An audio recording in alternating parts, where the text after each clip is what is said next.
네, 안녕하세요. 저는 김진경 선생이고요. 오늘 예비고3 국어 방학 때부터 이제 저희 12월부터 해서 내년 10월이죠. 수능 전까지 어떻게 수업이 진행되는지 차근차근 설명을 드릴게요. 자, 비대면이라 편하게 저 마스크 벗고 시작을 하겠습니다.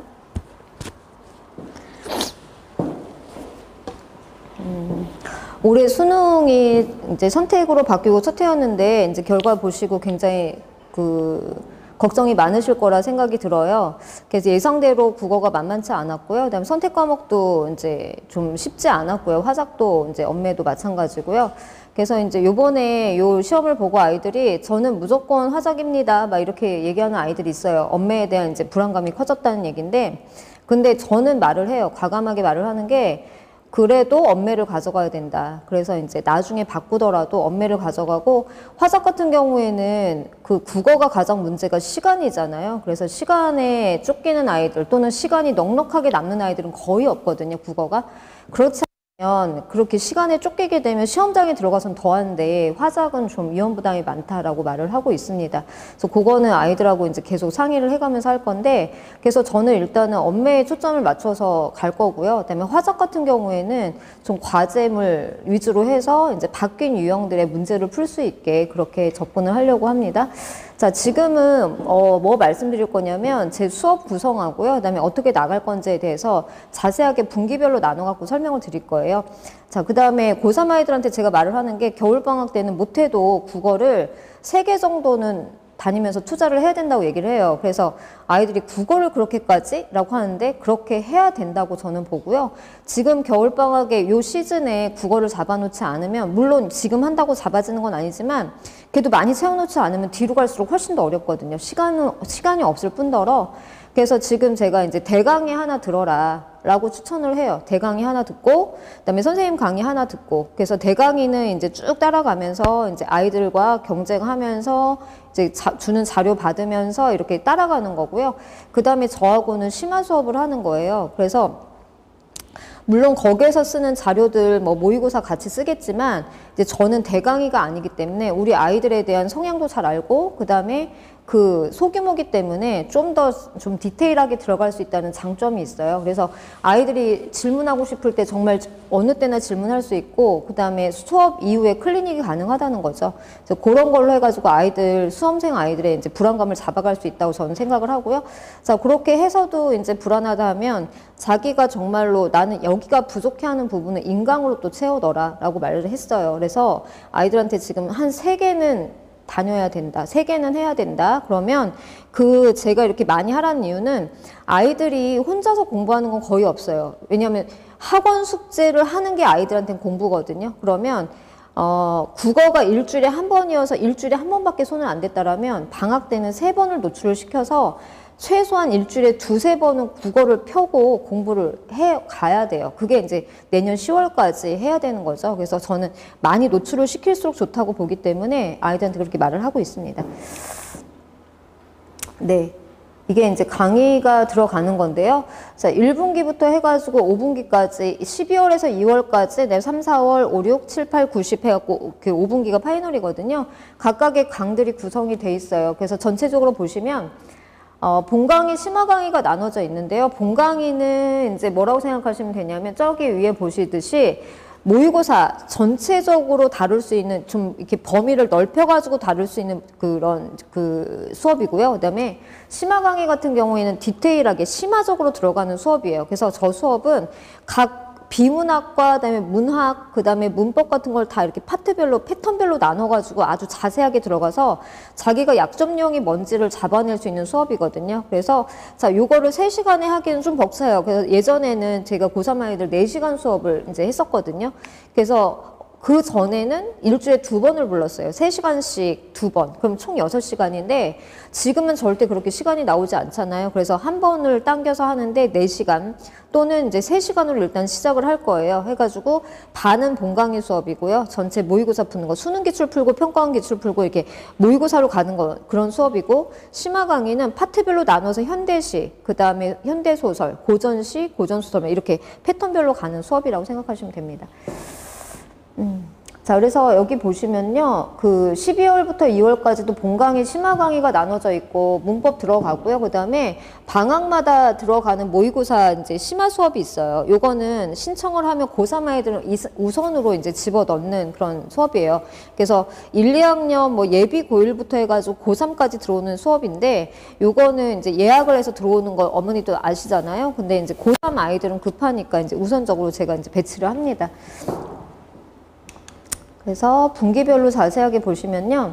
자, 1분기 12월부터 2월까지는 어느 국어 학원이나 마찬가지겠지만 수능 기출을 풀게 돼요. 그래서 거의 커리는 비슷하네 라고 말씀하실 텐데 거의 커리는 비슷해요. 학원마다, 선생님마다. 하지만 그게 디테일이 좀 다른 거고 그게 아이들한테 전달하는 방식이 다른 거거든요. 그래서 이제 본 강의 같은 경우에는 7개년 수능 기출을 풀게 되는데요.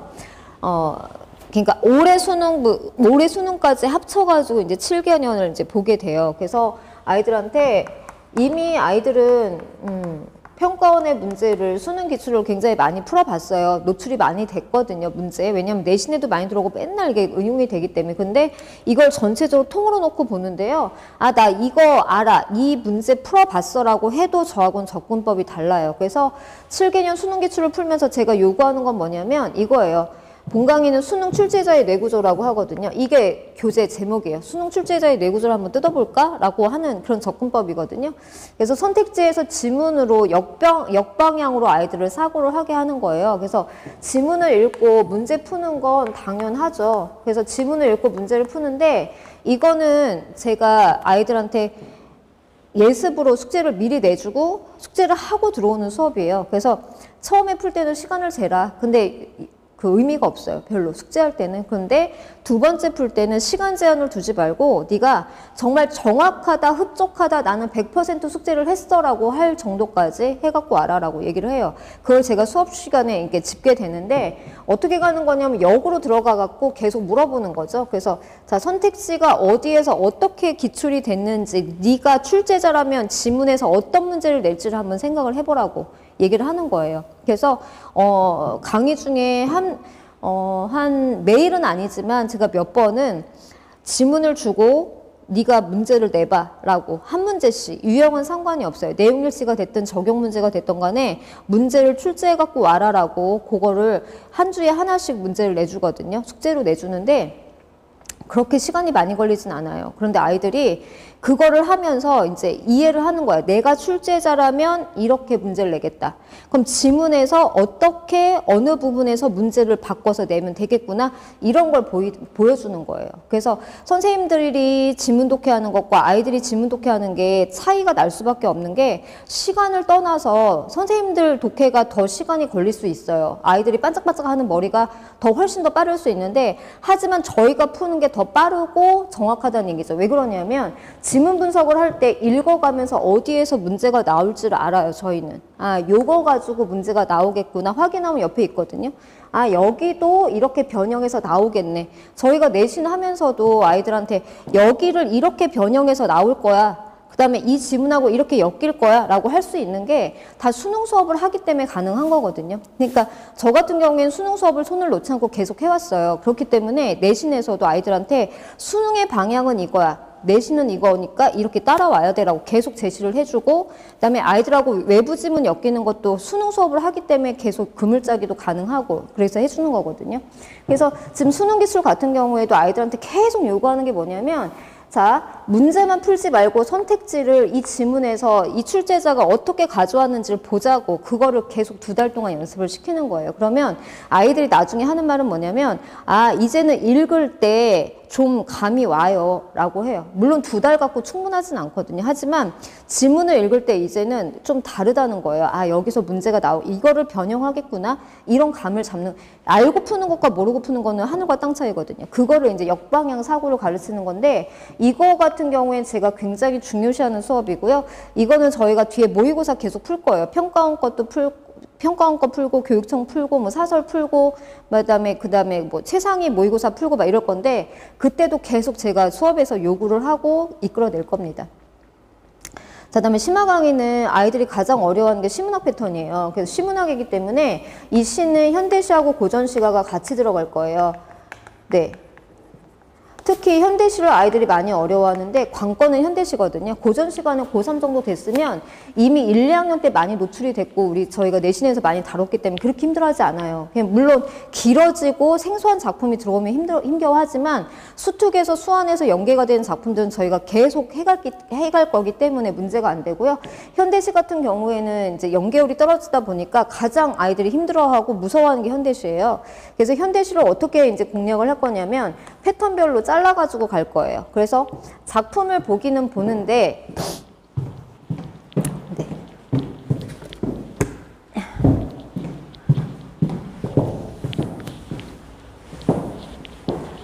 자, 작품을 보기는 보는데 패턴 공략이 뭐냐면요. 여기서만 자세하게 말씀드릴게요. 자, 요거는 소설하고 시하고 모든 패턴을 다 똑같이 교재가 구성이 되는데, 자, 이렇게 지문이 있으면요. 한 강당 이렇게 문제가 3문제, 4문제, 5문제 이렇게 엮이잖아요.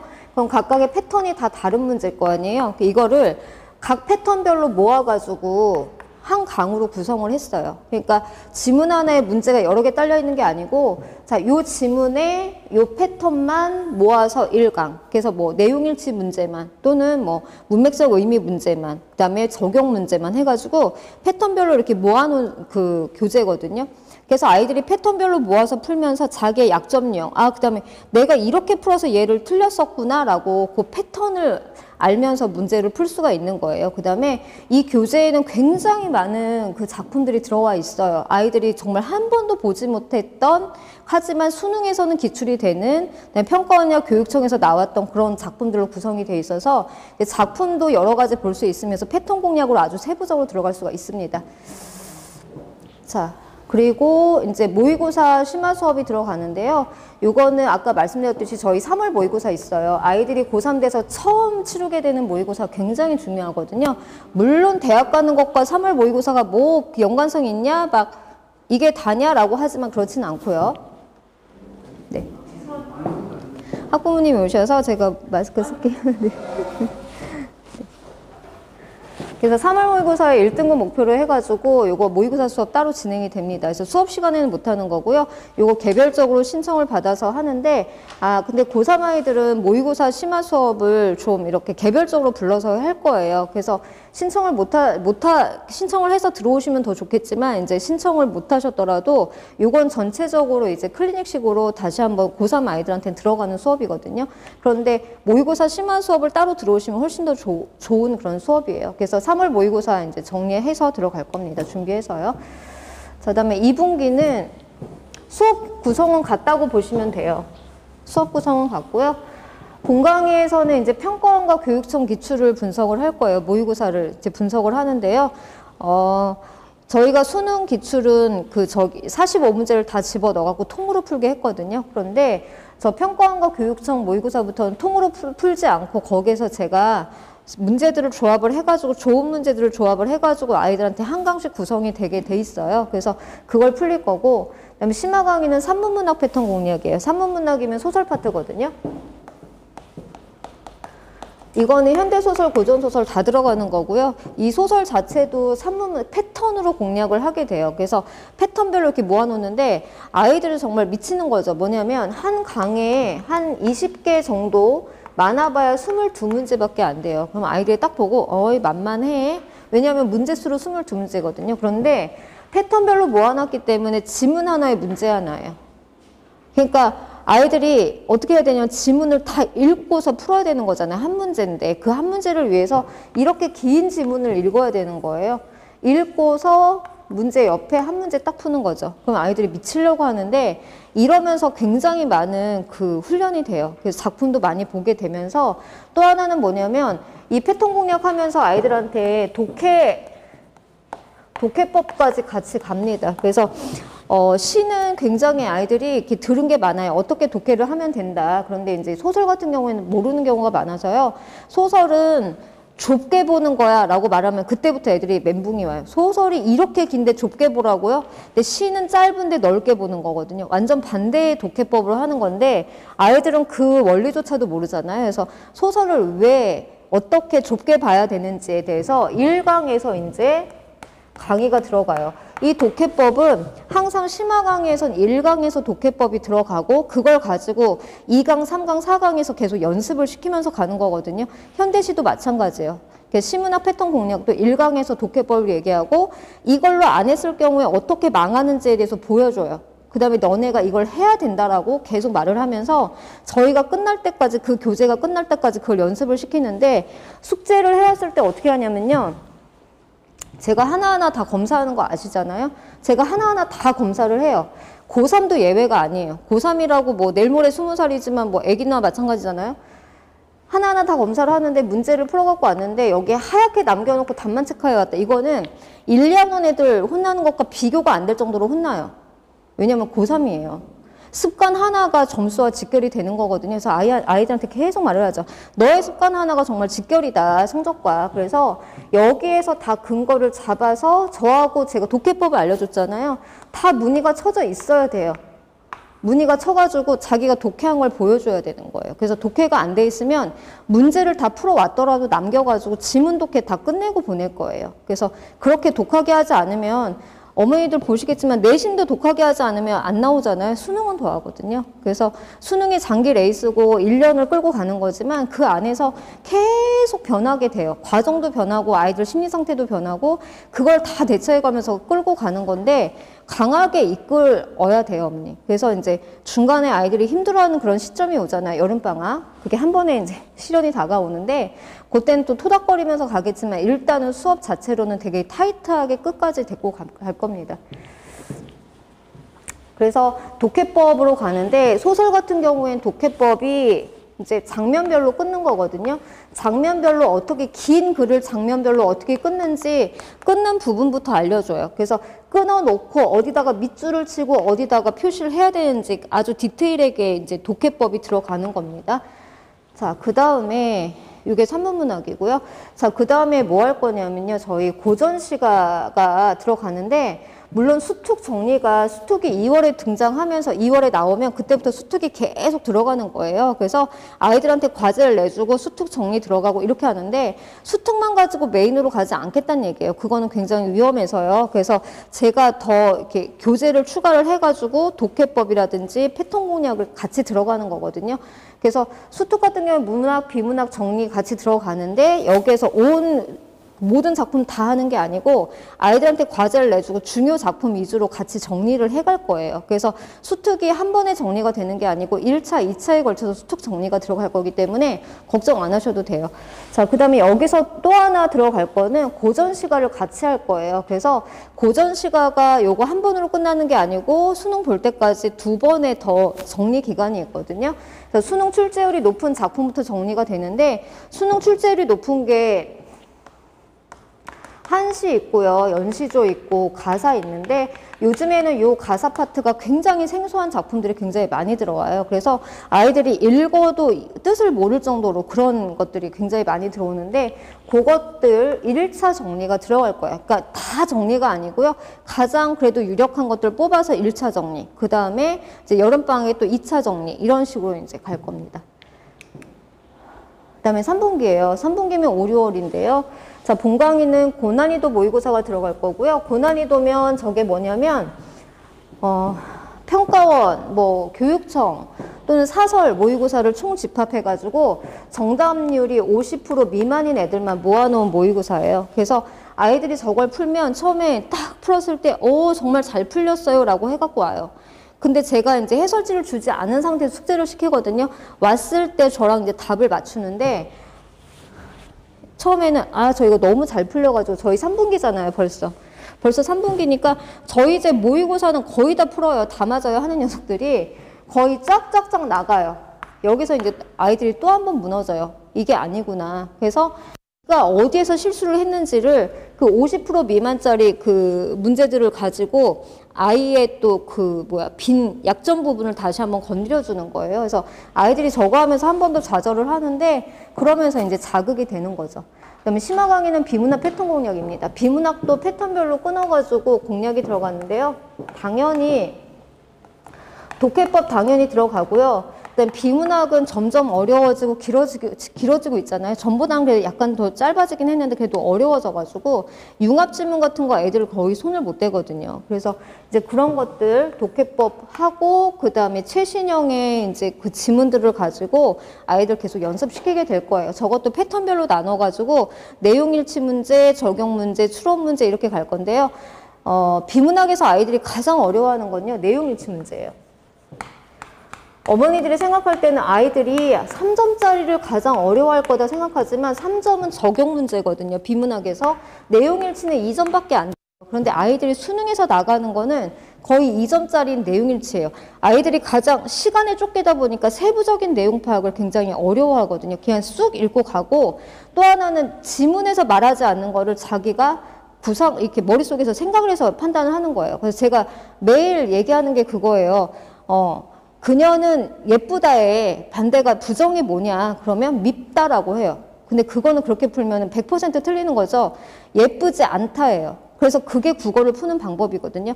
그런 거를 계속 얘기를 해주는 거예요. 네. 그러면 아이들이 거기서 감을 잡고 가는 거죠. 그게 수능까지 계속, 수능 전날도 직보하는 사람이에요. 수능 전날도 직전 대비, 수능 직전 대비를 해주는데 아이들이 불안하니까 찾아오죠. 그럼 앉혀놓고 최종적으로 우리 이거 했잖아 라고 쫙 개념 정리하고 수능 시험장 들어가서 아이들 1시간 전에 또는 1시간 반 전에 가라 하거든요.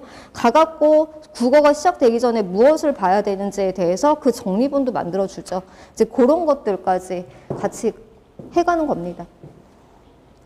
자, 그리고 이제 수특, 문학, 비문학 정리 계속 들어가는 거고요, 당연히. 그 다음에 4분기입니다. 7, 8월인데요. 굉장히 힘든 시기예요. 아이들 체력적으로도 굉장히 많이 지쳐 있고요. 자, 본강의에서는 이제 수특 연계지문 분석을 본격적으로 들어갈 거예요. 이 앞에까지 저희가 수특 계속 해갖고 왔잖아요. 근데 여름방학을 7, 8월을 기점으로 해갖고 다 총정리하는 시기예요. 그래서 다 모아갖고 총정리를 해주고, 그 다음에 심화강의 같은 경우에 문법 패턴 공략의 문법인데요. 이 시점에서 아이들이 저는 문법 안 할 거예요 라고 하는 아이들이 있어요. 있음이면 이제 이미 정해졌잖아요. 그러면 이제 화작이 있다 그러면 이 화작과 문법은 나눠가지고 수업을 진행하게 됩니다. 자, 그 다음에 모의고사 심화 수업인데 저희 9월 모평이 있어요. 이제 9월 중요한 모의고사가 있죠. 그래서 그거를 위해서 이제 모의고사 심화 수업이 고3 애들 따로 들어가게 되는 거예요. 자, 그 다음에 9, 10월 이제 파이널이에요. 파이널 금방 오죠. 네.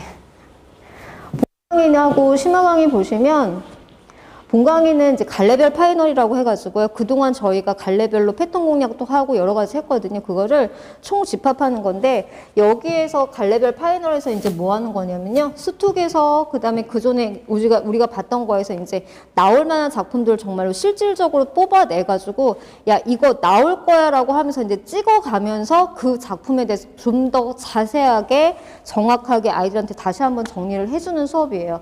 그래서 저거는 갈래별 파이널은요. 문법까지 엄매 예전에는 이제 문법까지 비문학까지 다 들어갔는데 네 지금은 이제 선택사항이니까 엄매는 빠질 거예요. 그래서 갈래별 파이널 들어가고 이 실전 모의고사는 제가 이 타이밍에 뭐 했냐면 아이들을 그 아침 시간에 수능 시작하는 시간에 불렀어요. 그래서 저희 수능 시작이 8시 40분부터잖아요. 그래서 아이들한테 이제 야 학원에 20분 전까지는 와 해가지고 20분까지 불러서 40분부터 10시까지 딱 정해가지고 이제 시험을 푸는 거예요. 그 동일한 시험지를. 그래서 1차, 2차, 3차 해가지고 그 파이널 모의고사를 풀리는데요. 이 시간에 불러서 풀려요. 그래서 이 시간을 이제 확보하기 위해서 만약에 주중에 고3반이 있던 애들은 이제 그 주말반으로 오전 아침반으로 옮기게 해가지고 이 시간을 확보해 준 다음에 이제 불렀거든요. 그러니까 올해 같은 경우에는 코로나 때문에 한 달 전부터 어떤 학교는 2달 전부터 학교를 안 간 아이들이 굉장히 많아요. 그러니까 어머니들이 파이널 때 계속 요청을 하셨어요. 이 시간에 모의고사 수업을 열어달라. 아이들 이 시간에 들어오고 싶다라고 말씀을 굉장히 많이 요청을 하셔가지고 올해는 좀 반을 늘려서 가면 좋지 않을까 이 생각을 합니다. 그다음에 수완 같은 경우에는 아까 수특 저희가 계속 이제 정리를 해왔잖아요. 수특이나 수완이나 그 책이 딱 나오는 순간부터는 계속 이게 같이 간다고 보시면 돼요. 이 작품 정리는 당연히 들어가는 거거든요. 그래서 문학과 비문학 정리 이제 들어갑니다. 네, 이렇게 해갖고 저희가 5분기까지 숨가쁘게 이제 달려오는 시간표들이에요. 그래서 이게 마지막이죠. 네. 그 다음에 이제 고3 아이들 모의고사 분석표, 요거 기존에 방학 때마다 저 수업 들어보내신 분들은, 어머니들은 아실 텐데, 이거 분석표 그냥 계속 가는 거예요. 그래서 아이들 그 수업 시간에 뭐 모의고사 문제 풀고 심화 강의하고 하지만 요거는 모의고사 심화 수업은 따로 돌려갖고 그 시간 내에 어차피 이게 수능은 국어는 시간 싸움이거든요. 그래서 시간 내에 누가 더 잘 정확하게 풀어내느냐기 때문에 이거 가지고 통으로 푸는 걸 계속 연습을 시킬 거예요. 그래서 연습하고 나서 문제 풀고 나서 쓰는 분석표죠. 그래서 이 분석표를 통해 가지고 아예 약점 유형 잡아내는 겁니다. 그래서 과학하고 예술 지문 보이실 거고요. 그다음에 고전소설, 현대소설, 문학 파트예요. 자, 요 부분만 제가 잘라놓은 건데 고3 때 모의고사를 수능 전까지 10월까지 이렇게 계속 보잖아요. 그러면 어머니나 학생들이나 제가 이제 말씀드리고 싶은 게 너무 그 점수에 연연하지 마셨으면 좋겠어요. 그래서 어차피 결과는 11월이고요. 그 전까지는 연습이거든요. 그러니까 아이들이 6월에 엄청 잘 봤는데 9월에 망할 수 있어요. 그다음에 10월 모의고사가 굉장히 또 생각지도 않게 어렵게 나오거든요. 그럼 아이들이 좌절한 상태에서 수능에 하는데 그냥 그거는 그냥 끝까지 연습일 뿐이에요. 그래서 이제 아이들이 학교에서 시험을 봐봤을 때 뭐만 체크하시면 되냐면요. 얘가 지난번에 틀렸던 약점 유형을 이번에 맞았는지, 그럼 그게 극복이 됐는지를 확인하시면 돼요. 여기 보시면 과학과 이제 비문학 지문이지만 핵심 내용 파악하는 거, 세부 정보 파악하는 거 같은 유형이겠죠. 그 다음에 적용하는 문제. 지금 지문은 다르지만 문제 유형이 똑같잖아요. 그죠? 그다음에 문맥적 의미는 이거 사전 단어의 의미 물어보는 거거든요. 항상 들어가죠. 그러니까 비문학 지문이어도 패턴이 2-3개밖에 안 돼요. 그러니까 우리 아이가 지난번 모의고사에서 틀렸던 걸 또 틀렸어. 그러면 이건 정말 빨리 바꿔줘야 되는 습관인 거잖아요. 그거를 파악하시면 되는 거지. 성적은 그렇게 상관이 없습니다. 그다음에 소설 같은 경우에도 보시면요. 서술상의 특징 들어오잖아요. 여기 또 서술상의 특징. 그죠? 문맥적 의미 추론, 문맥적 의미 파악하는 거 다 들어오거든요. 똑같아요. 그 다음에 3점짜리가 뭐냐면 얘네들 이거예요. 작품의 종합적 감상. 보기를 통해서 보는 건데 요즘에는 보기가 굉장히 까다로워졌어요. 그래서 애들이 보기 문제 나오면 굉장히 힘들어하는데 이런 거거든요. 그래서 이제 요거 가지고 저는 아이의 약점 유형 파악해가면서 그거 공략해주고 고쳐주고 또 나오면 또 공략해주고 고쳐주고 이렇게 하면서 갈 겁니다. 그래서 아이들한테 꼭 대강의 수업 듣는 거 좋다. 그 다음에 뭐 요번에 무슨 그런 그 전체 수업? 뭐 재종반처럼 이렇게 그런 수업 들으러 가요. 막 이런 애들 많아요. 근데 제가 꼭 유념하라는 게 뭐냐면 그거 가서 일타 선생님들 수업 듣는 거 좋아. 그 다음에 거기 따라가는 거 좋아요. 그 다음에 아침부터 저녁까지 자기 습관 잡아주는 거 좋다고 저는 생각을 하거든요. 그런데 단 하나 뭐냐면 자기 약점 유형은 체크를 하고 가야 돼요. 그래서 주말 시간 아니면은 주중에라도 시간을 내가지고 너한테 맞는 선생님 또는 너의 약점을 잡아줄 수 있는 선생님한테 꼭 가서 확인을 받으라고 얘기를 하거든요. 그다음에 어머니나 학생들이 저한테 이제 요구하시는 게 뭐냐면 그 혼자서 공부할 수 있는 교재를 좀 추천을 해달라 말씀을 하세요. 그런데 저 같은 경우에는 지금 혼자서 뭔가를 하는 거는 좀 추천을 드리지 않아요. 굳이 또 혼자서 뭔가를 하고 싶다 그러면 그 시간이 안 나오리라고 저는 보는데 국어를 3개를 돌리면 거기에서 나오는 과제만도 어마어마하거든요. 한 선생님의 과제를 100% 완수를 하면 문제집 2권 푸는 효과가 똑같아요. 그래서 그 다니는 학원에서 나오는 교재를 철저하게 100% 완벽하게 숙제를 해가는 게 가장 빠른 지름길이에요. 점수를 올리는. 그래서 혼자서 할 때 교재를 선택하실 때는요. 제발 말씀드리지만 해설지가 본 교재보다 두꺼운 교재는 절대 선택하시면 안 돼요. 해설지가 두꺼우면 아이가 자기 생각을 그 해설지를 읽으면서 그냥 맞춰버려요. 그 다음에 전혀 고민하지 않거든요. 아이들 성적 올라가는 건요. 왜 수학 선생님들이 혼자서 끝까지 풀어봐. 정답 나올 때까지 이렇게 하시잖아요. 국어도 마찬가지예요. 그래서 국어는 훨씬 더 쉬운 게 뭐냐면 지문 안에 다 이게 답이 다 들어가 있는 게 국어를 푸는 방식이잖아요.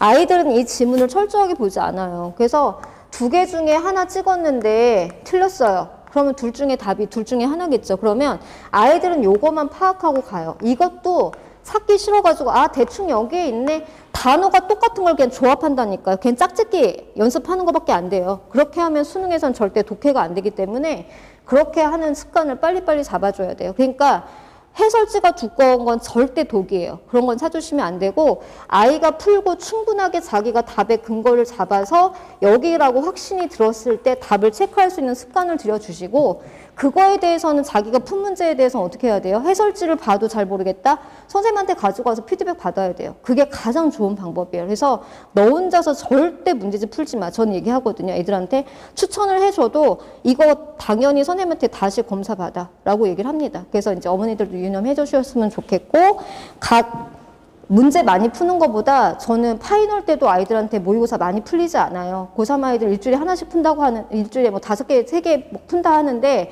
저는 그렇게 풀리지 않거든요.